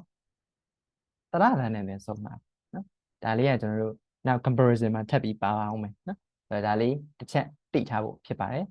ဆက်သွားပါနော်ဆိုတော့ကျွန်တော်တို့ syllable ကိုသိခဲ့ပြီပေါ့နော်တတန်စီဘယ်လိုထွက်ရတယ်လဲဆိုတာလေးသိခဲ့နော်အဲ့တော့ကျွန်တော်တို့ vowels ကိုမှ strong weak vowel ထပ်ခွဲသေးတယ် English ကဆိုတော့ဒီမှာကျွန်တော်တို့ Cupid ဆိုတဲ့စကားလုံးလေးရှိဘယ်မှာအတန်ကျဲကြီးကြားရလဲကျွန်တော်ရွတ်ပြ Cupid Q ဆိုတဲ့စကားလုံးမှာကျွန်တော်အတန်ကျဲကြီးကြားဆိုတော့ဒီတတန်ချင်းမှာတော့မှအရှိမရှိတဲ့တရတန်က strong ဖြစ်သွားတယ်ဆိုရင်နောက်ကအတန်အလိုလိုနေရင်တယောက်က strong ဖြစ်ရင်တယောက်ကအလိုလိုနေရင် weak ဖြစ်ဆိုတော့နှစ်တန်ရှိတယ်တတန်က strong ဆိုရင်ကျန်တဲ့တတန်က weak ပဲသုံးတန်ရှိတယ်တတန် strong ဆိုရင်ကျန်တဲ့နှစ်တန် weak ပဲဆိုတော့ချွင်းချက်တွေတော့ရှိရပါတော့နော်ဒီနေရာမှာ Cupid ဆိုရင် Q မှာကျွန်တော်အတန်မြင့်တယ်ဒါဆိုတော့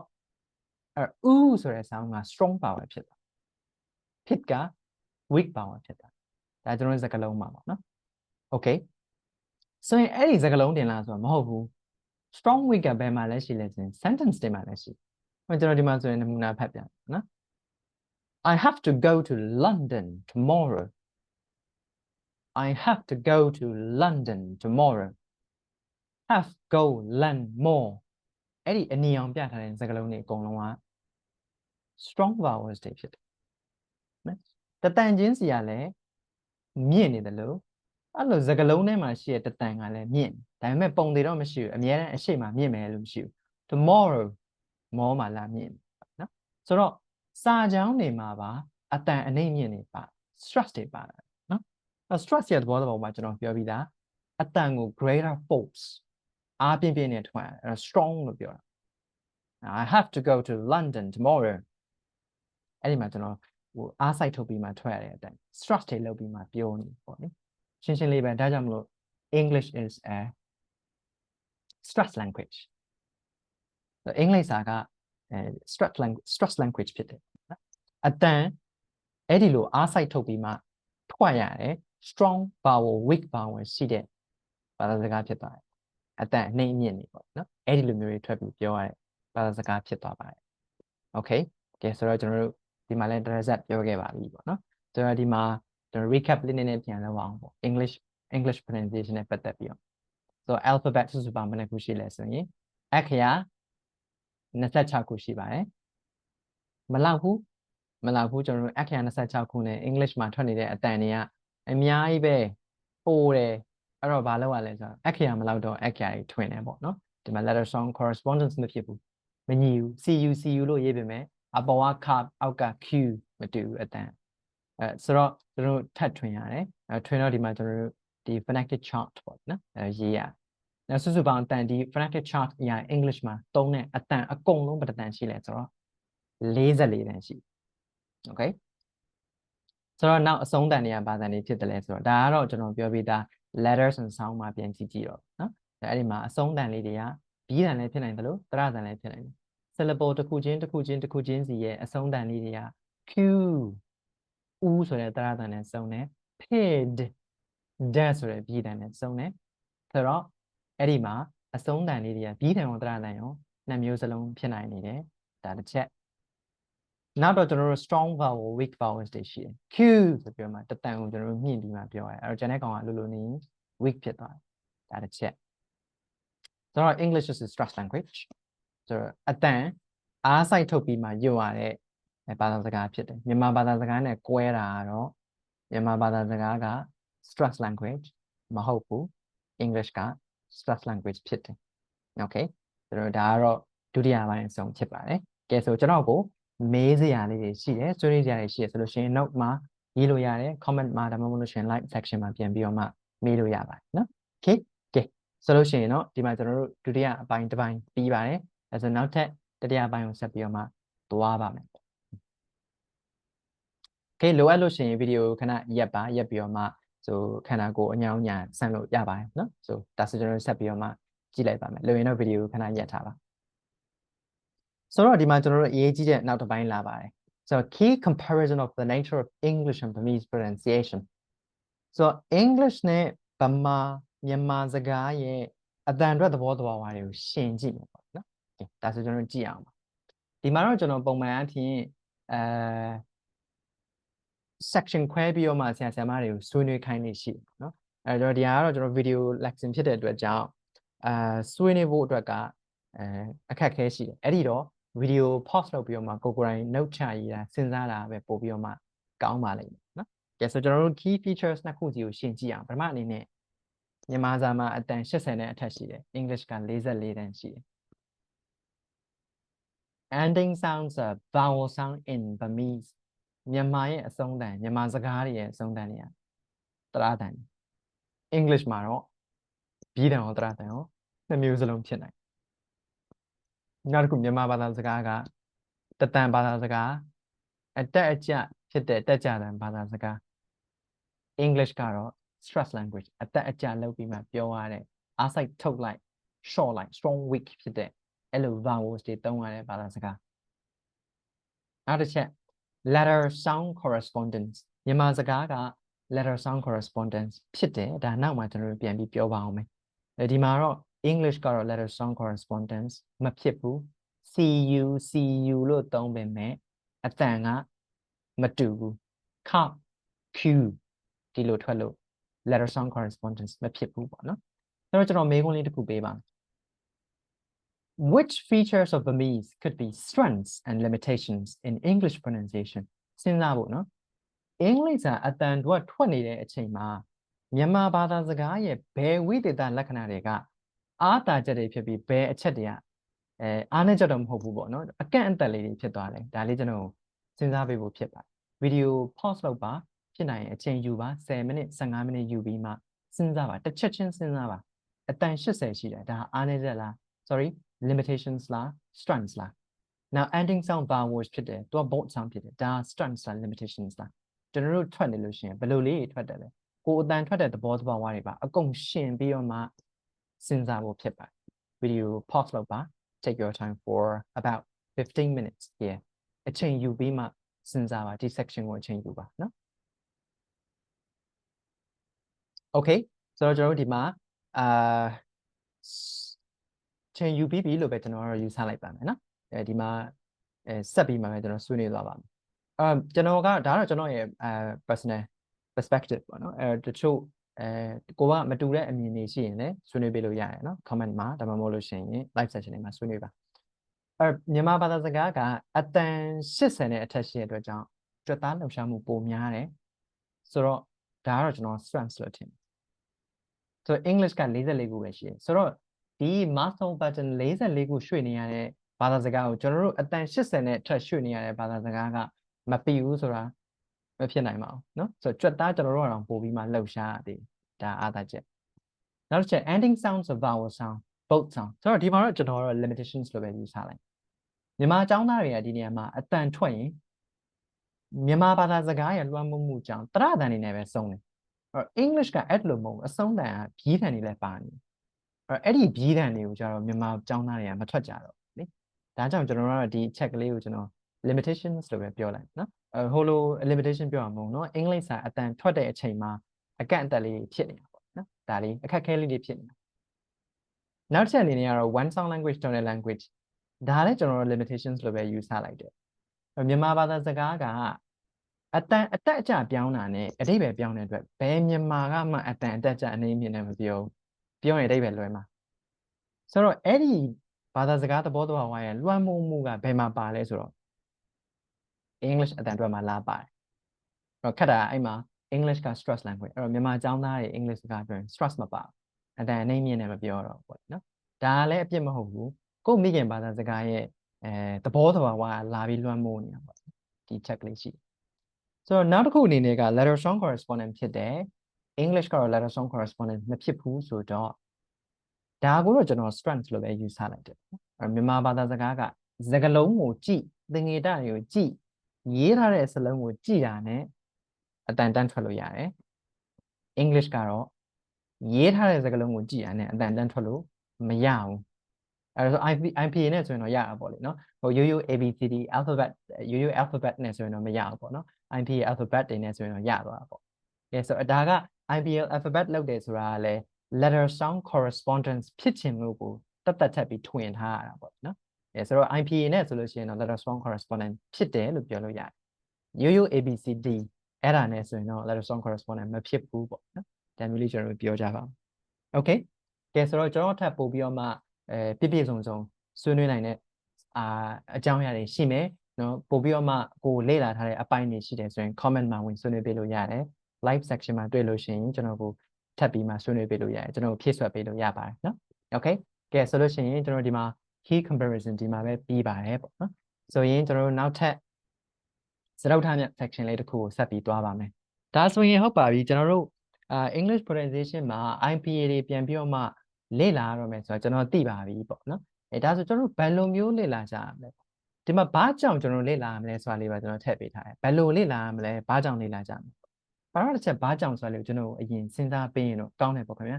ဗီဒီယိုလေးရပ်ပါဘာကြောင့် IPA ကိုလေ့လာဖို့လိုအပ်တယ်လဲဆိုတာလေးကိုဆွေးနွေးဖို့ဖြစ်ပါတယ်ခုတက်က comparison ထဲမှာကျွန်တော်ပြောသွားတာလေးရှိအဲ့ဒီအချက်ကလေးအကြောင်းမို့လို့ပဲ IPA လေ့လာရတယ်အထူးသဖြင့်နောက်ဆုံးအချက်ကြောင့်ပေါ့နော် okay ဒါဆိုရင်တော့ကျွန်တော်နည်းနည်းလေးစဉ်းစားလို့ရပြီလို့ထင်တယ်အဲ့ဒါလေးကျွန်တော်ဆွဲထုတ်အောင် okay ဆိုတော့အဓိကအပြင် whether it is a phonetic language or not ကိုလေ့လာတဲ့ဘာသာစကားက phonetic language ဟုတ်မဟုတ်ပေါ်မှာမူတည်တယ် IPA တင်တယ်မတင်ဘူးဆိုတော့မြန်မာဘာသာစကားကိုကြည့်အောင်ကာကြီးလုံးကြီးတဲ့တစ်ချောင်းရင်ကိုအဲ့ဒီအလဲကောင်ဘီးမှာတခြားသောဘီးတွေစားထုတ်ခါကွယ်လုံးကြီးတဲ့တစ်ချောင်းရင်ခိုးငိုဆိုးညိုအတန်အကုန်လုံးကအတူတူပဲအခြေခံဘီးတရကိုကျွန်တော်တို့သိထားတယ်ဘီးတန်တရတန်ကိုသိထားတယ်ဆိုရင်ကိုစလုံးပေါင်းကြည့်ရတဲ့မြန်မာဘာသာစကားကအတန်ထွက်လို့ရတယ်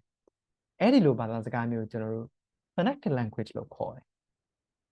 အဲ့ဒီလိုထွက်လို့ရအောင်လဲကျွန်တော်တို့ငယ်ငယ်တော့ဗာနဲ့တင်လဲဆိုတင်ပုံးကြီးဖတ်စာနဲ့တွဲပြီးတင်ပေးရအဲ့တင်ပုံးကြီးဖတ်စာရဲ့အဓိကတာဝန်ကဘာလုပ်တာလဲဆိုတော့ spelling နဲ့ pronunciation ကိုကျွန်တော်တို့ပေါင်းပေးတာစလုံးပေါင်းနဲ့အတန်အတွက်ကိုအုံနောက်မှာတစ်ခါတွဲပြီးမှတ်ပေးလိုက်တာဒါကတော့ကျွန်တော်တို့မြန်မာဘာသာစကားအတန်အတွက်တင်တဲ့ပုံစံပေါ့လေနော်ကဲဆိုတော့ English ကိုကြည့်အောင် English ကရော phonetic language ဟုတ်သလား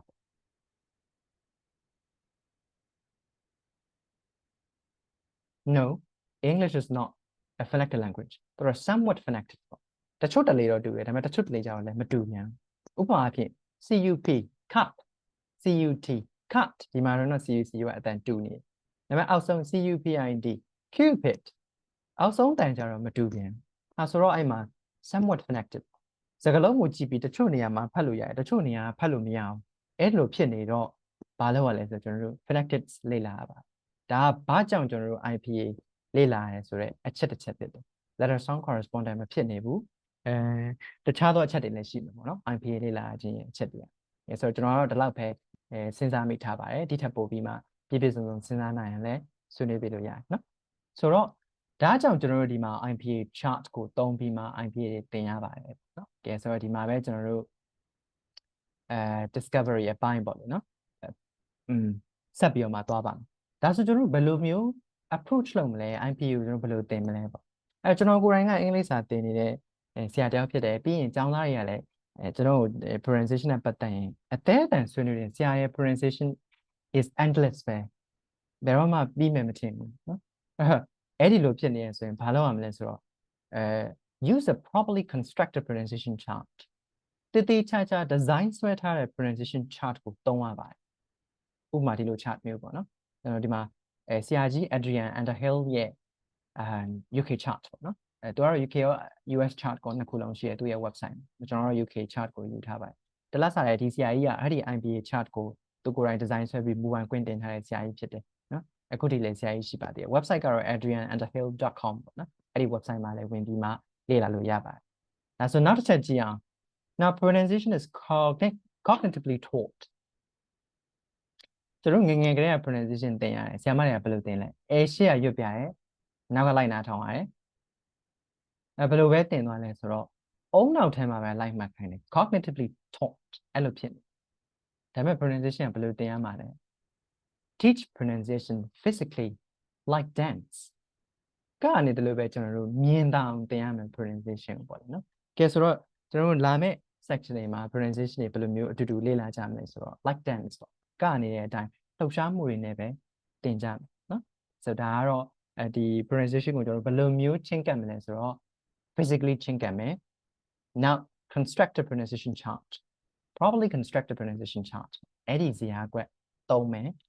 ပြီးရင် physically သင်မယ်ဒီပုံစံနဲ့ကျွန်တော်ချင်းကပ်သွားမှာဖြစ်ပါတယ်နောက်တစ်ချက်အနေနဲ့ဒီဘာသာစကားတိုင်းမှာရှိတယ်နော်ကျွန်တော်ထိုင်းတို့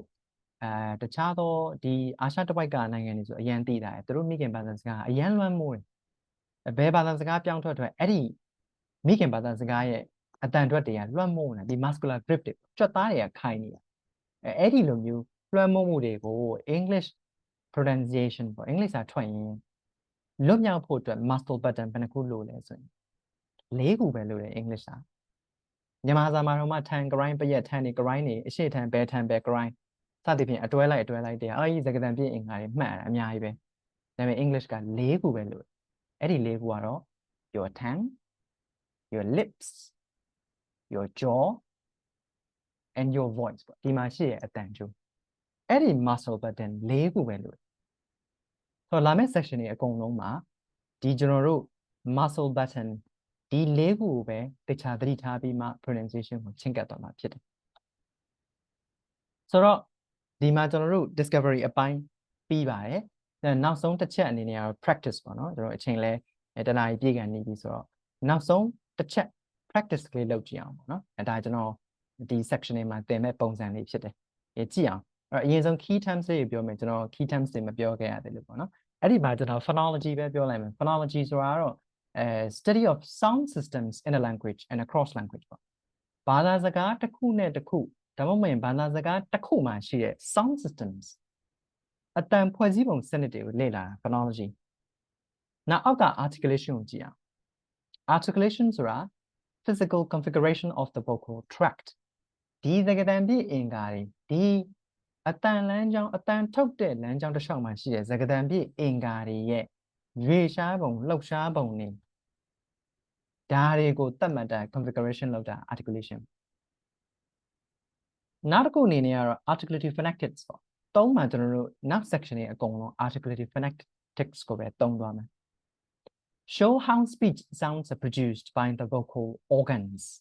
ဟောဒီစကားသံပြည့်အင်္ဂါတွေနဲ့အတန်တွေဘယ်လိုထုတ်မလဲဆိုတာကိုလေ့လာတာ articulative phonetics ပဲဆိုတော့နောက်လာမယ့် pronunciation တွေကိုဆက်ပြီးလေ့လာမယ်ဆိုရင်ဒီစကားသံပြည့်အင်္ဂါတွေဘယ်လိုရွေ့တယ်လဲဆိုတာကိုပဲအလေးပေးပြီးတော့မှလေ့လာသွားမှာဖြစ်ပါတယ်ဒါကတော့ key terms ပေါ့လေနော် yes ကျွန်တော်တို့ဆက်သွားရအောင်ဆိုတော့ဒီမှာကျွန်တော်တို့ mime လောက်တာပေါ့နော်ဒီဗီဒီယိုလေးကျွန်တော်တို့တွေ့ဘူးပါလိမ့်မယ်အတန်လုံးဝမထွက်ဘဲနဲ့သူအမူအရာတွေပဲလုပ်ပြရဲအဲကျွန်တော်လည်းဒီမှာဒါကျွန်တော်တို့ mime လောက်ခေါ်တယ်နော်အဲကျွန်တော်လည်း mime လောက်ပြပါကဲဆိုတော့မစခင်ကျွန်တော်ကိုအရင်ဆုံးပြုံးပြပါဦးနော်ပြုံးကြည့်ကိုယ့်ကိုမှန်ထဲမှာကြည့်ပြီးတော့မှပြုံးနော်ပြုံးကြည့်ပြုံးနေမဟုတ်ရီပေါ့နော် smile here smile ကျွန်တော်အကြောင်းနဲ့တက်တက်ပြုံးခိုင်းတာမဟုတ်ဘူးပေါ့နော်ကဲဆိုတော့အဲ့ဒီအပြုံးလေးပေါ့နော် the pronunciation begins with a smile လို့လည်းပြောတယ် okay အဲ့ဒီအပြုံးလေးပြုံးနေတဲ့အချိန်မှာဘာအတန်ထွက်လို့ရမလဲ e very good e ဆိုတဲ့အတန်လေးထွက်ပါတယ်အဲ့ဒီအတန်ကဒီ monophthong chart မှာရှိတဲ့ပထမအဦးဆုံးသောတရအတန်လေးဖြစ်ပါ e okay ဆိုရင်ကျန်တဲ့တရအတန်တွေကိုလည်းဒီပုံစံအတိုင်းပဲစကားသံတွေကိုမြင်သာအောင် physically ပြပြီးတော့မှလေ့လာသွားကြမှာဖြစ်ပါတယ် okay ဆိုတော့ဒါကြောင့်မလို့ကျွန်တော်တို့ pronunciation is muscular ပေါ့နော်အတန်အတွက်ကိုဒီလို cognitively ပေါ့နော်အုံနောက်ထဲမှာပဲမှတ်မိအောင်သင်တာမဟုတ်ဘဲနဲ့ pronunciation is muscular ဒီကြွက်သားလှုပ်ရှားမှုတွေကိုသတိထားပြီးမှလေ့လာသွားမှာဖြစ်ပါတယ် okay ကဲဆိုတော့တစ်ချက်မှတ်ဖို့ကတော့ pronunciation is muscular အတန်ထွက်တယ်ဆိုတာကကြွက်သားရဲ့အလောက်တာလေးဖြစ်တယ်အုံနောက်ကနေတော့ခုတ်လောက်ရတာတွေတော့ရှိတာပေါ့လေနော်တိုးတော်လဲဒီကြွက်သားတွေကအဓိကဘယ်လိုရွှေ့မယ်ဘယ်လိုလှုပ်ရှားမယ်ဆိုတာကိုကသတိထားရတာဆိုတော့ pronunciation is muscular ပေါ့နော်ဒါလေးတစ်ချက်မှတ်ဖို့ဖြစ်ပါတယ်ပေါ့ဆိုတော့ pronunciation က muscular လေ့ကျင့်ခန်းဖြစ်တဲ့အတွက်ကြောင့်မလို့များလေ့ကျင့်လေပြီလာလေးပဲအတူတူပဲကျွန်တော်တို့လေ့ကျင့်ခန်းတွေများလုပ်လေကျမ်းမာလေတန်မာလေ pronunciation ကလည်း muscular ဖြစ်တဲ့အတွက်ကြောင့်မလို့များလေ့ကျင့်လေကြွက်သားတွေပို့လှုပ်ရှားနိုင်လေအတန်ပို့ပြီးတော့မှပြီးခြင်းလေးပဲဖြစ်ပါတယ်ဒါကြောင့် pronunciation is muscular ပေါ့လေဒါလေးပြောရတာဖြစ်ပါတယ်ပေါ့ကဲဆိုတော့ဒီကနေ့ဆွေးနွေးခဲ့သမျှအကြောင်းတွေအကုန်လုံးပေါ့နော်ဒီမှာကျွန်တော်တို့အခြေခံအကြောင်းအရာအချက်လက်တွေအကုန်လုံးခြုံငုံမိမယ်လို့ယူဆပါတယ်ဒီမှာကျွန်တော်ကိုဆွေးနွေးစရာတွေမေးစရာတွေရှိတယ်ဆိုလို့ရှိရင်တေချာလေး note မှတ်သားထားဖို့ကျွန်တော်ကတော့တောင်းဆိုပါတယ်နော်လိုအပ်လို့ရှိရင်လည်းကျွန်တော်ဖြည့်ဆွက်ပြီးတော့မှဆွေးနွေးပေးကြဖို့ comment မှာဆက်ပြီးမှဆွေးနွေးပေးဖို့လည်းဖိတ်ခေါ်ပါတယ်နော်ဒါကတော့ကျွန်တော်ဒီ orientation section မှာတုံးခဲ့သမျှဒီ sharing webinar မှာတုံးခဲ့သမျှ reference တွေအကုန်လုံးဖြစ်ပါတယ်နော်ဆိုရင်မေးစရာမေးခွန်းတွေကြိုပြီးတော့မှပြင်ဆင်ထားလို့ရပါတယ်ကျွန်တော်တို့တွေ့တဲ့အချိန်မှာပြန်ပြီးတော့မှဆွေးနွေးကြပါမယ်ခင်ဗျာဆိုရင်အားလုံးကိုကျွန်တော်ကျေးဇူးတင်ပါတယ်ခင်ဗျာ and thank you and see you again have a good day too